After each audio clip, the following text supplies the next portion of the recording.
Bon, aujourd'hui, on va essayer d'aborder le problème de l'échauffement. Alors, je dis qu'il y a un problème parce que ça fait référence à une habitude. Dans, dans la plupart des cours, dans presque tous les cours, le protocole d'échauffement est ciblé sur des petits exercices.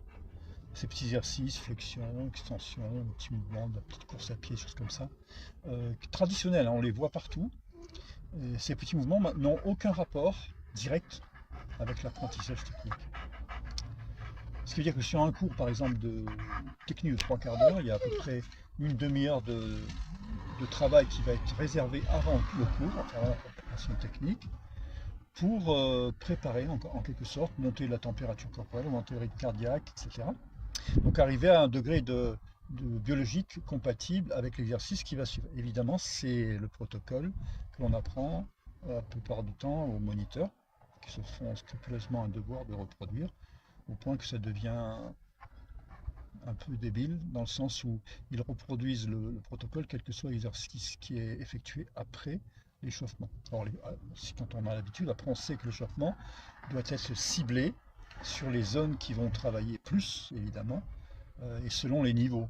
Hein, il est certain que pour faire je sais pas, une roue, on n'a pas le même besoin du même type d'échauffement que pour faire des extensions de coups de poing dans un sac. C'est tout à fait différent.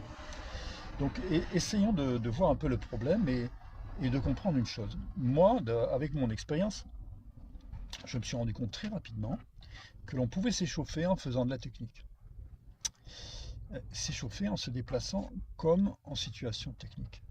S'échauffer en travaillant en même temps que le partenaire et en alternant, pour pas que ce soit trop intense, sous la forme de ce que j'appelle moi les cardio-box. C'est-à-dire que le partenaire sert pendant un certain temps, un certain nombre de coups, de coach, et on change de rôle au bout d'un certain temps. Ça permet d'exercer une technique euh, dirigée. Alors l'échauffement doit être dirigé en fonction du travail technique que l'on va effectuer après dans la séance technique.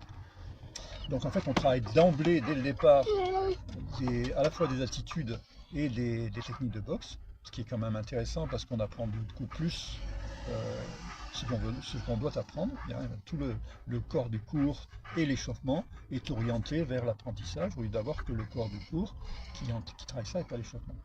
Et donc ça donne un système de travail qui est efficace parce que bien sûr, on travaille en même temps le contexte respiratoire, on travaille avec l'adaptabilité cardiovasculaire, et en même temps, tout ce qui est articulaire se met en chauffe avant d'attaquer la part technique. Ce qui veut dire que dans un de mes cours, on démarre le cours en apprenant à taper d'emblée, sauf que ça se fait selon un protocole adapté, bien sûr, et on continue le corps du cours en poursuivant, dans le sens où on s'est donné, le travail technique. D'où la progression plus rapide, évidemment, parce que dans l'échauffement, il y a plein de choses qui se passent à ce moment-là, au niveau technique, au niveau attitude, au niveau déplacement. On peut faire plein de petites corrections très appropriées qui vont être assimilées comme les autres protocoles d'échauffement, mais là, ça va se faire tout seul.